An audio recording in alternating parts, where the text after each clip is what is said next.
I'd like to welcome to the podium our keynote speaker, Ambassador Kurt Volker. I have been honored to know Kurt for, I don't know, 25 years or so.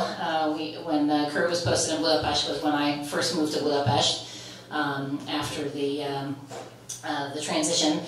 And since then he's served in many very important capacities that all were somehow linked and brought him back to Hungary. So from the ambassador to NATO, to the executive director of the McCain Institute, and now to the special negotiator on behalf of the Ukrainian situation. I know I didn't get that quite right, but I got the gist of it, right? Okay, so I'd like to welcome Kurt to the podium. Please make him feel welcome.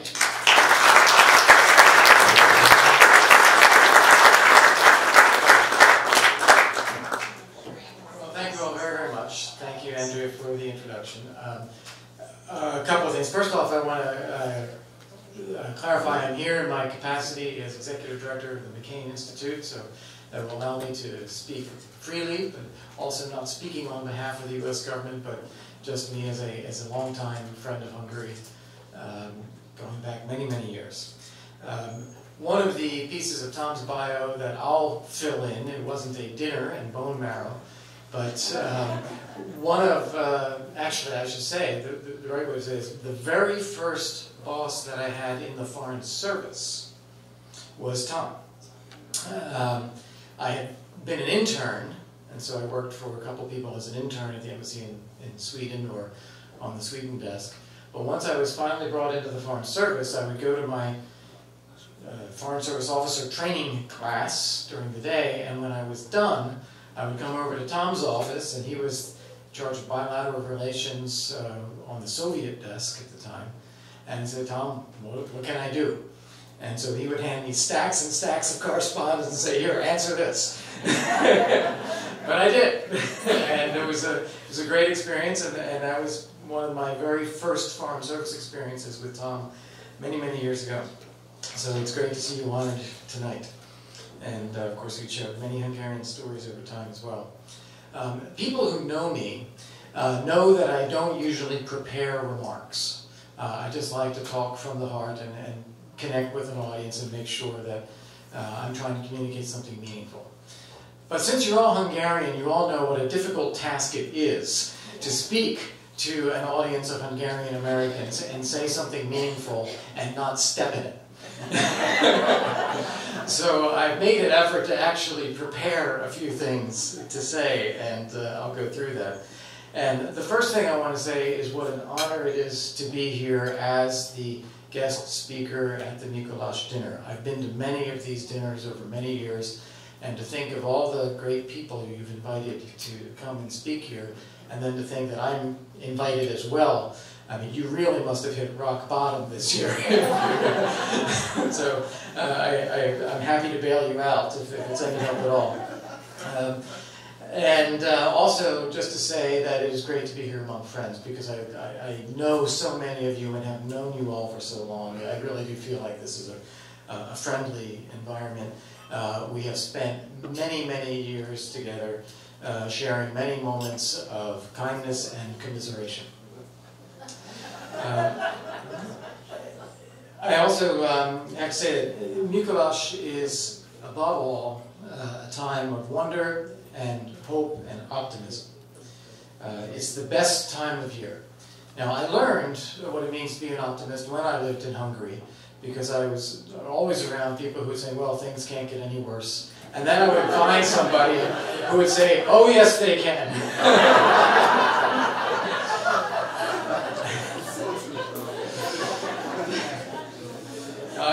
I first studied Hungarian in 1988. 1988 was really a time of optimism. I wanted to go serve in Hungary right away because that was the time of change, but it didn't work out. I was only able to get there in 1994, so I wasn't there at the time of the rendszerváltás, but it was a few years later. And it did mean that I was able to work in Hungary in the period of 94 to 97, which were the critical years of Hungary preparing to become a member of NATO. It was also critical years for solving the conflict in Bosnia. We had the Dayton Accords in 1995, And then part of my job, working at the embassy, was to help the U.S. Army Europe deploy from Germany to Bosnia, which meant through Hungary. And since Hungary was the last country on the way to Croatia where you wanted to be armored up and on your tracks instead of wheels, it meant that we had to have staging bases in Hungary to put all the equipment and the personnel together. So we ended up creating military bases in Tassov and Kaposvár, and that meant we also needed to negotiate the rules of the road. So we had our first bilateral supplemental agreement to a status of forces agreement with a non-NATO country in Europe, with Hungary. And that was, Esther's nodding here because she remembers this very well. That was a lot of work, let me tell you. But I think it was tremendously important, and it really taught me a lot about how to work in and with Hungary and Hungarians and how to get things done. The general in charge of the U.S. deployments to Hungary was a guy named Jim Wright, Major General James Wright, otherwise known as Chicken Man. And he was a logistician, and he later became quartermaster of the Army. And his job was the 21st TACOM Command. It was in Kaiserslautern, Germany, and he had to move the U.S. Army Europe across. And he spent hours and hours, painstaking time, both on the actual military logistics, but then also on working with the Hungarians. When we were done, when we had gotten the Army deployed, we were in a position where the bases were working, his tour of duty was up, and he was leaving Hungary, and he gave a talk at the American Chamber of Commerce in Budapest. And I remember it vividly because he said the most meaningful thing I think he possibly could have said. He stood in front of a crowd of people, Hungarians and also American businessmen, and said, you know, well, the first thing he said is that he's very proud to be an American. He's proud to be from Texas. He went to grade school in Texas. In fact, the third grade were the 5 best years of his life. But then he said, I'm proud to be an American. I'm proud to be an American soldier. But if I wasn't an American soldier, I would want to be a Hungarian. And that was just very touching.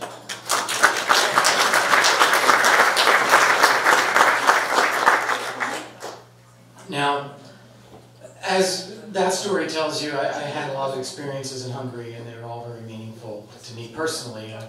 One of the times that General Wright called me on the phone was right before Christmas, and it had to have been, I guess, 1995, and we were struggling to get stuff across the frozen Sava River in Croatia. And I am actually in a small town outside of Szeged, at a pig killing, and we are thick in blood and sausage and paprika. And the phone rings. I had a mobile phone. It was about this big. I had a mobile phone. And it's General Wright, and he's telling me about a problem on the Slovak-Hungarian border, and things aren't getting through, and can I call up the state secretary in the defense ministry? So it was Saturday. I did. He had slept in, I guess, and was still in the bath in the morning, and I dragged him out of the bathtub, and he said, okay, we'll work on this. And then I came up to Budapest, and we had a meeting that day, and it was that sort of experience that I had living in Hungary. So I've seen a lot of ups and downs. Now, let me turn a little bit about, talk a little bit now about where we are, because I had great formative experiences in Hungary. I know Hungary well, I believe in Hungary, and I know what the U.S. and Hungary can do together. These are challenging times. I know that they're not as bad as things in the past. If someone was born, my dad is going to turn 90 next month, actually. So born in the 1920s, he's seen things in his lifetime that I hope we never see. And in Hungary, to have seen an independent Hungary, fascism, communism, hopeful revolutions, brutal crackdowns, it's a lot to go through in a person's history or in a country's history. Now, the challenges we face today, however, are that while they are not on the scale of that period of time, They are nonetheless, I think, the most severe challenges to our societies, our civilization, our democracies, that at least I've seen in my lifetime. And I venture to say most of us have seen. And certainly we haven't seen anything like this since '56. On the foreign side of these challenges, we have China, we have Russia, we have ISIS, and we have what are fairly amorphous but very deeply felt effects of globalization. On the domestic side, I would say it this way, we have the effects of privileged and somewhat out-of-touch elites and angry, well-meaning, but not always well-informed populists. And there are threats to jobs, to security, to tradition, to values, to family, and to basic identity. And those are challenges that we face as a society, whether it's the United States or Hungary or a broader Western transatlantic community. And the question is, what do we do about this predicament? What do we do with a situation where we have greater external and internal challenges at the same time? And many people want to be protected within their own traditional values and identities, when the reality is that's probably no longer possible. So I've tried to come up with a few thoughts as a roadmap. What do we do? The first thing is to stress that we need to be clear who we are. I actually had a chance as head of the McCain Institute to interview Henry Kissinger about 4 or 5 years ago, and I asked him what advice he would have for a young statesman, aspiring statesman coming up today, and that was the first thing he said. Know yourself. And I think that is great advice, because it means you know what you believe in, you know your values, you know your capacities, your limitations, your interests, and only by knowing that can you actually decide what to do. In the course of a lifetime, every person faces lots of choices that we have to make, and some we choose well, some we choose poorly. But knowing who we are, our values, our character is essential. We may never fully live up to our own ideals, but they define us, in fact, more than our individual actions. And in fact, more broadly, unsatisfactory, hard solutions are usually better and usually more sustainable than quick, easy, shallow ones. So know yourself. The second thing I would stress is that if we know who we are, we take a stand. We have to do something. And those of us who stand for core human and democratic values must stand together. And this is hard. But it's easier to argue among ourselves than it is to band together. But band together we must if we are to face even larger challenges than those affecting only us. And so let me stress a couple of things here. We need to acknowledge our differences and try to overcome them, or at least manage them. We need to focus on what's important. Not everything is equally important. We need to forgive each other of any perceived transgressions. We have to have a relentless focus on the future, not on the past. We have to fight for what we believe in, and we have to be willing to work hard, as unglamorous as that may be, to achieve our goals together. A third thing is to recognize that if we are friends, who are our enemies? And this is also hard. Not everyone with whom we disagree, or even everyone who has committed some moral offense, is an enemy. People have failings, we may have differences, but neither of those makes someone an enemy. An enemy is someone who seeks to create our own weakness and our own destruction, simply because of who we are. And those are few and far between. Mostly, we have people who are just trying to work hard and get along, and we shouldn't see each other as enemies. Likewise, no one wants a confrontation. No one wants to give up on potential opportunities, even with those who are different from us. Yet sometimes, confrontation is necessary. But we need to be real, we need to know who we are, and we need to always hope to get beyond it. Fourth, we must hold our leaders to account.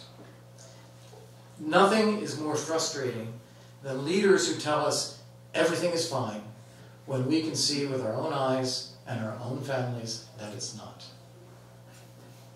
The problem of populism is not a problem with the public.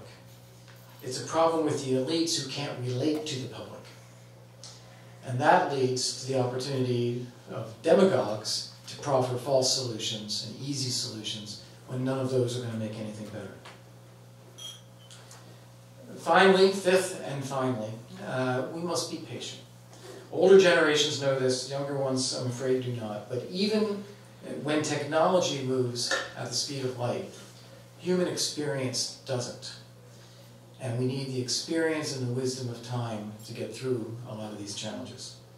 One of the earliest lessons I was taught by a senior colleague in the Foreign Service, not Tom, unfortunately, but a mutual friend, Avis Bolin.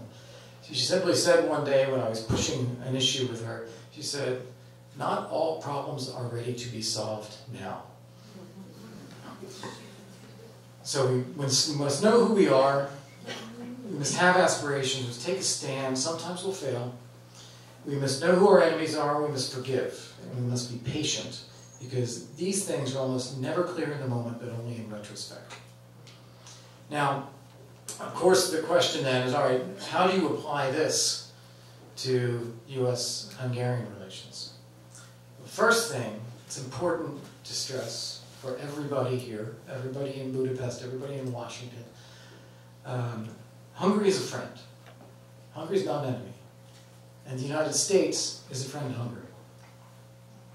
We do have some common enemies. We have countries that do not share our values, that have threatened us or worse in the past, that do so elsewhere today, and we need to stand up against them, and we need to do it together.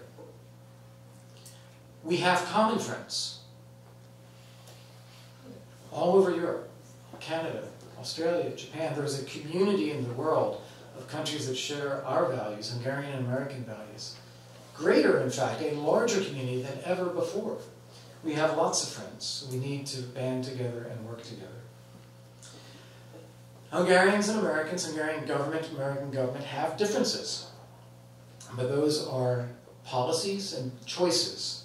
They're not fundamental differences of who we are. We need to remember that. If we're going to deal with the big challenges, we're going to need to stand together and face the real enemies and the real challenges, not the perceived ones between us. We have all made a lot of mistakes in the last few years. The United States, to be sure, but also Hungary. And we need to do better, because these are the worst times that we've actually seen in a lifetime, and they're not going to get better unless we band together to deal with them. The U.S.-Hungarian relationship is not one-dimensional. Mention was made earlier today of the Kossuth House, and I've been talking at length with Gabe Roja and Laszlo Hamos about this for years. I hope that with the new embassy building downtown, even if it's just a phone that works today, at least it connects to the right place. I hope that Hungary is going to show a modern, professional, accessible, serious face as a country, respected in Washington, more than just the particular issues where we might have a difference. Hungary is a country, it's a culture, it's a history, it's a people, it's a relationship. And I think we have to rediscover that in Washington. I hope these cultural aspects help to do that. I will say one word, still in my McCain Institute capacity, but just one word about Ukraine and what's going on there. There is an issue of protecting minority languages and minority rights affected by the passage of a new education law in Ukraine. Ukraine is fighting for its identity, much as Hungary has fought for its identity over 1,000 years, protecting language, population, geography, culture. And it's doing it with part of its country occupied and under a foreign invasion. I believe the principles here should be clear. The principles should be that the citizens of a country should speak the national language, and that national minorities have a right to speak their national minority language as well. These are not complicated principles. And because these are principles that are shared by the United States, by Hungary, by the European Union, and by Ukraine, I think that there are solutions to these things that can be found if we take these to private discussions on the basis of like-minded countries and recognize together that we are facing a bigger challenge, which is the changing of borders by force in Europe, something that has never ended well. With that, I'm going to close my remarks tonight. I would be delighted to have a conversation either here or after dinner with some of you if there are topics you want to follow up on. But let me just say from the bottom of my heart, it's an honor to be here. I am delighted to be thought of as an honorary Hungarian, and I do wish each and every one of you a delightful Christmas season. Happy Mikulás, boldog karácsonyi ünnepeket. Köszönöm szépen.